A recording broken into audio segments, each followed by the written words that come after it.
सच ही कहा किसी ने, ईश्वर में आस्था है तो उलझनों में रास्ता है। इस दुनिया में ना जाने कितने लोग हैं जिन्हें डर है कि ऊपर वाला हमें देख रहा है, और इस दुनिया में ना जाने कितने लोग हैं जिन्हें ये विश्वास है कि ऊपर वाला उन्हें देख रहा है। ऊपर वाले के ऊपर विश्वास की एक बड़ी सुंदर सी कहानी, एक सुंदर सी घटना। एक व्यक्ति था जिसे ऊपर वाले पे अटूट विश्वास था। वो अपने हर काम करता, प्रभु का नाम लेता और काम शुरू कर देता कि प्रभु तो हमारी मदद करेंगे ही करेंगे। एक दिन बड़ा सुहाना मौसम था। उसका मन हुआ कि आज मैं समुद्र में सैर करके आता हूँ। उसका घर जो था वो समुद्र के किनारे ही था। उसने अपनी एक छोटी सी नाव निकाली और उसमें बैठ गया समुद्र में जाने के लिए कि आज मैं बहुत मौसम का आनंद लेता हूँ। वो थोड़े ही आगे गया था कि अचानक से मौसम बिगड़ गया और उसकी जो छोटी सी नाव थी वो समुद्र में आगे की तरफ बह निकली। काफ़ी आगे जाने के बाद ना उसे लौटने का रास्ता दिख रहा था, ना कहीं और जाने का, और वो उस बोट में अकेला था। उसने ऊपर वाले को याद किया, प्रभु किस मझधार में ला दिया आपने। तभी उसकी जो नाव थी वो एक छोटे से द्वीप पर आकर टिक गई। वो वहाँ पे उतरा और उसने सोचा कि ऊपर वाले ने मेरी मदद की है, मुझे इस द्वीप में मेरी नौका लगा दी। नहीं तो अगर मैं समुद्र में इस छोटी सी उस नौका के साथ रहता तो कहीं ज़्यादा तूफान आ जाता, तो इस नौका तो समुद्र में डूबी जाती। वह इस द्वीप पे उतर गया और उसने मन ही मन भरोसा किया कि अब तो उसको जब तक कहीं से कोई मदद नहीं आती इसी द्वीप पे रहना पड़ेगा।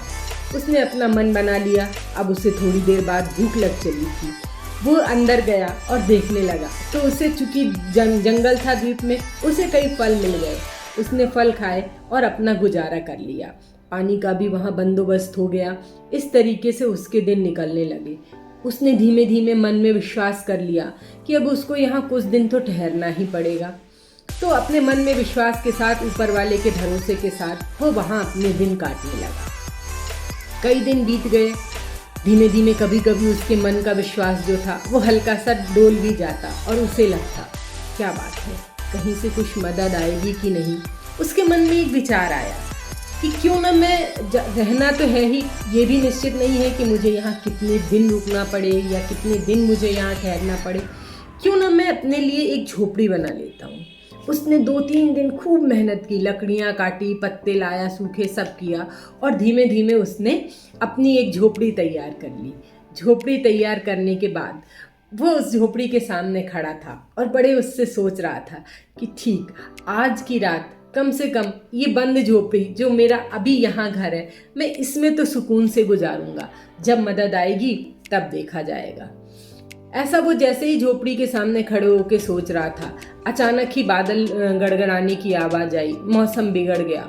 एक तेज जोरों की आवाज़ हुई और जो बिजली थी वो उसकी झोपड़ी के ऊपर गिर गई, और उसने जो झोपड़ी 3-4 दिनों की मेहनत से बनाई थी वो धुंधु करके जलने लगी। आग जो थी वो काफ़ी ऊपर तक जा रहा था। उसके सब्र का बांध टूट गया।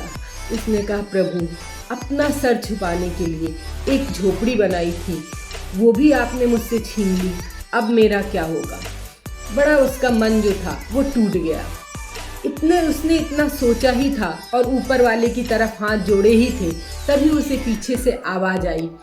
किसी ने आवाज़ लगाई, सुनते हो भाई, सुनते हो। उसने पलट के देखा, 2 लोग खड़े हुए थे और उससे कह रहे थे, आओ हम तुम्हारी मदद के लिए आए हैं अपनी नाव लेकर। उसे बड़ा आश्चर्य हुआ जब वो उनके नज़दीक गया तो उन लोगों ने कहा कि मैंने दूर से देखा, हम लोग अपनी नाव में जा रहे थे कि इस द्वीप पे एक झोपड़ी बहुत तेज़ी से जल रही है।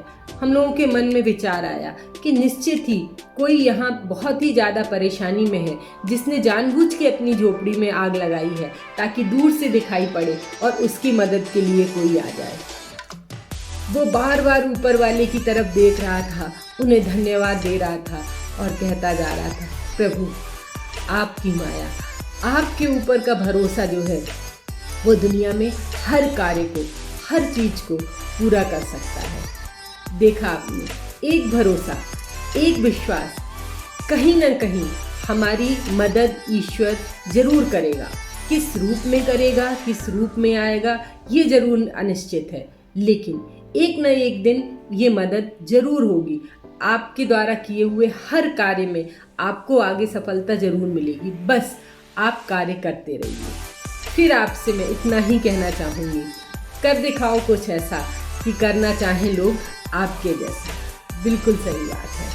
अपने परिवार, अपने आस पड़ोस, अपने दोस्तों, सबकी मदद से आप जीवन में कुछ ऐसा करने का प्रयास करिए कि लोग आपका अनुसरण करने के लिए मजबूर हो जाएं।